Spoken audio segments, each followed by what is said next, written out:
Miles, you were in the room with Mike Pence. What's wrong with Mike Pence? These people wanted to, quote, hang Mike Pence. They hung a noose outside in case they got a chance to actually do what they said they wanted to do.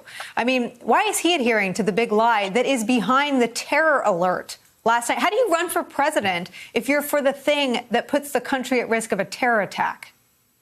Nicole, it defies all logic and morality. Donald Trump has seen Mike Pence totally abdicate himself on the altar of Trumpism. And I think that Mike Pence sees this as politically beneficial to not cut against his former boss. That's really unfortunate, not just for political reasons. It's unfortunate for national security reasons, because the perpetuation of this lie is an actual national security threat. And I can tell you, having helped oversee the election security preparations in this government, that the election was secure, that it was a lie. There was not widespread fraud. Yet Donald Trump, because of that perpetuation of the lie, has made extremism go mainstream. In fact, just the other day, I had a friend who had a close relative who's sane, rational, well-educated, who came forward and said, tell me about Donald Trump getting reinaugurated on March 4th. These lies are going mainstream, and that's creating the potential for violence. We've got Main Street radicalism now that we have to deal with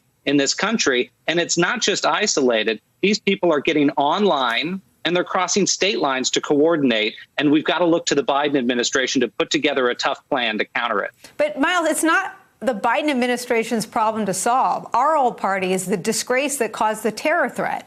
And I don't know what to do with my rising panic that the Republican Party, who thought they did a decent job after 9/11 of making sure that the attacks of 9/11 weren't repeated on our homeland, they now are part of the terror threat. They now make the threat more dire. What role do Republicans have to put national security ahead of the Iowa caucuses? Yeah, Nicole, as a fellow Republican with some of those people who are out there saying the wrong thing, I've got to put forward, they have got to stand up. And again, it's not just political. This is national security. After 9/11, we saw members of Congress on both sides of the aisle walk out, stand on the Capitol steps, hold hands, and sing the national anthem. Why weren't we seeing that type of unified response after January 6th? And the reason is because of Republican extremism right now that's fueling this narrative that's jumped the tracks from rhetoric into violence. That's on Republicans. Republicans need to step forward, especially in the wake of this most recent Joint Intelligence Bulletin, and say these dates of March 4th and May 20th, when QAnoners think the military is going to help Donald Trump come back to office, they need to debunk those lies. They need to debunk them forcefully, and they need to be out there in their districts with their constituents saying that this is BS.